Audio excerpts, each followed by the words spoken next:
Hello friends, welcome back to my channel. तो बढ़ते हैं इस सीरीज के 12th एपिसोड की तरफ। एपिसोड के स्टार्ट में हमें दिखाया जाता है कि ज़ेनिया फू से हेल्प मांगते हुए उसे बताती है कि अगर तुमने मेरी हेल्प नहीं की तो तुम आइंदा मुझे स्कूल में कभी भी नहीं देख सकोगे। क्यों नहीं देख सकोगे ये वजह नहीं बताती और फू भी दिल ही दिल में कहता है कि मैं जानता था तुम मेरे पास हेल्प लेने जरूर आओगी। कहने लगा मैं तुम्हारी हेल्प कर देता, लेकिन फिलहाल मैं तुम्हारी हेल्प करने के मूड में बिल्कुल भी नहीं। असल में वो चाहता था कि ज़ेनिया उसकी थोड़ी सी मिन्नतें करे, उसके सामने अपना सर झुकाए, पर ज़ेनिया तो उसे कुछ भी कहे बगैर वहाँ से चली गई। इसके बाद अगली सुबह का सीन दिखाया गया जहाँ ये कंपटीशन आज होने ही वाला था और सबने अपनी अपनी प्रिपरेशंस कंप्लीट कर ली थी। जितनी भी पार्टिसिपेंट्स थी वो सभी अपने मेकअप और ड्रेसिंग में मसरूफ थी। फिर जैसे ही वो लोग ज़ेनिया को देखते हैं उसे देखकर टोंट मारने लगे कि पता नहीं कैसी कैसी लड़कियां आ जाती हैं। पर ज़ेनिया को इन सब की बातों से बिल्कुल भी फर्क नहीं पड़ा। वो इनको इग्नोर करके अपने खाने में मसरूफ हो गई। आखिर वो जानती थी कि उसे मेकअप से ज्यादा एनर्जी की जरूरत है। दूसरी तरफ हॉल का सीन दिखाया गया जहां सभी पार्टिसिपेंट्स को फर्स्ट राउंड के लिए बुलाया जा रहा था, जिसमें उन्होंने अपने थॉट्स बताने थे।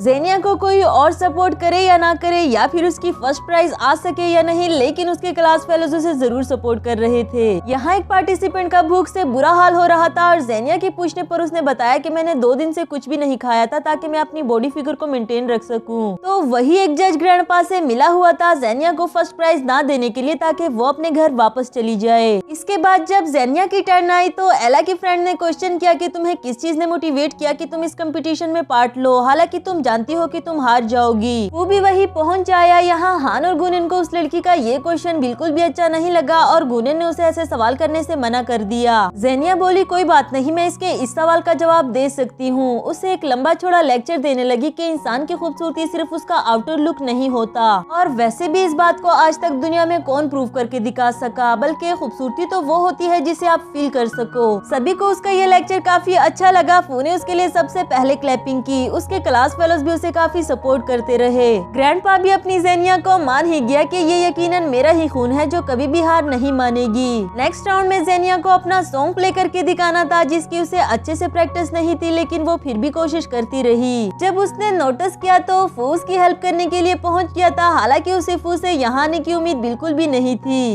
लेकिन जो भी है ज़ेनिया को उसका यहाँ आना काफी अच्छा लगा और दोनों ने काफी अच्छे से परफॉर्म भी किया। आफ्टर दैट ज़ेनिया ने उसे यहाँ आने पर थैंक यू किया, जिस पर फू बोला कि कंपटीशन में चाहे जो मर्जी हो, लेकिन आज के बाद मेरे दिल में मिस ब्यूटी तुम बन गई। एला को इन्हें देख देख कर गुस्सा आ रहा था और गुनन बेचारे को इस बात का दुख होता है कि पहली बार मैंने किसी लड़की को पसंद किया, वो भी किसी और की हो गई। आखिरकार हमारे कंपटीशन का रिजल्ट आउट हो जाता है, जिसमें मिस ब्यूटी के लिए एला को ही नॉमिनेट किया, और वो भी सिर्फ और सिर्फ ग्रैंडपा के कहने पर। फिर जब फू ने उसे इशारा करके ऑल इज वेल कहा तो ज़ेनिया को भी ये कंपटीशन हारने का कोई दुख नहीं था। एला ये कंपटीशन जीत कर भी नहीं जीत पाई और ग्रैंडपा को भी इस बात का अंदाजा हो गया था कि मैंने अपनी ग्रैंड चाइल्ड को लाइट ले लिया था। नेक्स्ट सीन में हमें ज़ेनिया को अपनी पैकिंग करते हुए दिखाया गया, क्योंकि अब उसे अपने वादे के मुताबिक यहाँ से वापस जाना था। फेंग फेंग के पूछने पर भी उसे वजह नहीं बताई। वहीं ग्रैंडपा की कॉल आई जो उसे बता रहा था कि तुम्हें वापस आने की कोई जरूरत नहीं, क्योंकि मैं जान गया हूँ कि तुम वहाँ रहकर भी अपनी हिफाजत कर सकती हो, लेकिन तुम इस सीक्रेट के बारे में वहाँ किसी को नहीं बताओगी। ज़ेनिया भी खुशी से फेंग फेंग को हक कर देती है कि अब मैं यहाँ से कहीं नहीं जाने वाली।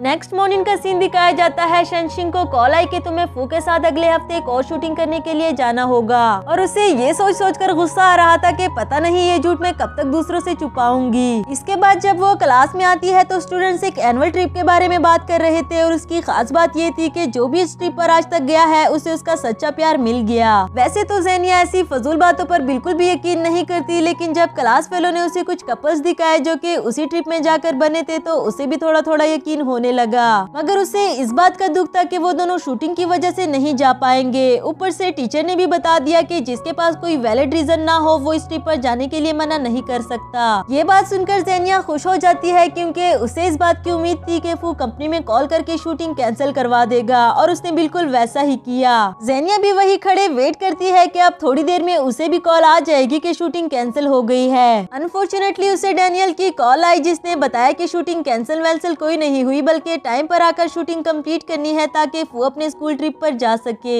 ये सुनकर तो उस बेचारी को काफी ज्यादा गुस्सा आ गया, और इधर फू ने नोटिस किया कि आज ये इतना पोलाइटली किससे बात कर रही है, वैसे तो ऐसे कभी भी बात नहीं करती। ज़ेनिया फू को सुनाने लगी लगी कि ये सब कुछ तुम्हारी वजह से हुआ है, जबकि वो तो जानता भी नहीं था कि आखिर मैंने किया क्या है। इसके बाद वो टीचर के पास जाती है, उन्हें किसी भी तरह करके राजी किया कि मुझे कुछ जरूरी काम है, मैं वादा करती हूँ कि उसे कंप्लीट करने के बाद मैं ट्रिप पर आ जाऊंगी। इसके बाद हमें शूटिंग का सीन दिखाया गया जो कि कुछ ही देर में कंप्लीट हो गई थी और अब फू को अपने स्कूल ट्रिप पर जाना था। शेनशिंग को लेने के लिए अभी तक गाड़ी नहीं आई जो कि रास्ते में खराब हो चुकी थी, इसलिए फू ने उसे कहा कि क्यों ना तुम भी हमारे साथ चलो, वो जगह काफी अच्छी है, तुम्हें बहुत मजा आएगा और फिर वहाँ गुनन भी तो है, तुम उससे भी मिल लेना। ज़ेनिया ने उसके साथ जाने से मना कर दिया क्योंकि अगर शेनशिंग उसके साथ चली गई तो फिर ज़ेनिया का क्या होगा, पर फू के इतना इंसिस्ट करने के बाद इसे भी उसके साथ जाना ही पड़ा। वैसे उसने ये सब कुछ गुनन के लिए किया था ताकि वो शेनशिंग के साथ ज्यादा से ज्यादा टाइम स्पेंड कर सके। बाकी सबको भी शेनशिंग से मिलकर काफी अच्छा लगा, पर एला को बिल्कुल भी अच्छा नहीं लगता। कहने लगी कि क्या वो ज़ेनिया काफी नहीं थी जो अब ये भी पहुंच आई मुझे परेशान करने के लिए। आफ्टर दैट फू ने ज़ेनिया का पूछा, जिस पर फेंगफेंग ने बताया कि बस वो अपना काम खत्म करके आती ही होगी। उसे कॉल करने लगी और यहाँ शेनशिंग ने अपना फोन साइलेंट पर लगा दिया। गुनन ने भी इस बात को नोटिस किया, वैसे तो वो पहले से ही जानता था कि ज़ेनिया ही शेनशिंग है, जबकि फूड कर उसे ढूंढने के लिए जाने लगा, ये कह करके ये नई जगह है, कहीं वो खो ना जाए। बेचारी ज़ेनिया भी फू को परेशान नहीं करना चाहती थी, फौरन से वॉशरूम का बहाना जाकर वहाँ अपना हुलिया चेंज कर देती है और फू के सामने आ गई। कहने लगी मैं रास्ता भूल गई थी और पता नहीं कैसे मुझे चोट भी लग गई। इस पर फू से डांटने लगा कि तुम कितनी केयरलेस हो, अब बैठो जरा मुझे चेक करने दो। हमेशा की तरह ज़ेनिया उससे नोक-झोंक करने के लिए तैयार बैठी थी एंड फू उसको चुप करवा कर कहने लगा कि कभी तो अपना मुंह बंद कर लिया करो, मेरे साथ चलो, मैं तुम्हें किसी से मिलवाना चाहता हूँ। यहाँ कर देखा तो इस बार शेनशिंग गायब थी और इस पर फू गुनन को डांटने लगा कि तुम इतने लापरवाह कैसे हो सकते हो, अगर वो गुम हो गई तो। बेचारी ज़ेनिया की तो ड्रिंक ही गले में फंस जाती है कि अभी तो मैं ज़ेनिया बन के आई थी, क्या अब मुझे दोबारा शेनशिंग बनना पड़ेगा। पर फू कोई खतरा मोल लेना नहीं चाहता था, इसलिए उसे शेनशिंग को ढूंढने के लिए जाना पड़ा और यहाँ ज़ेनिया को भी वॉशरूम का बहाना करके वहाँ से भागना पड़ा।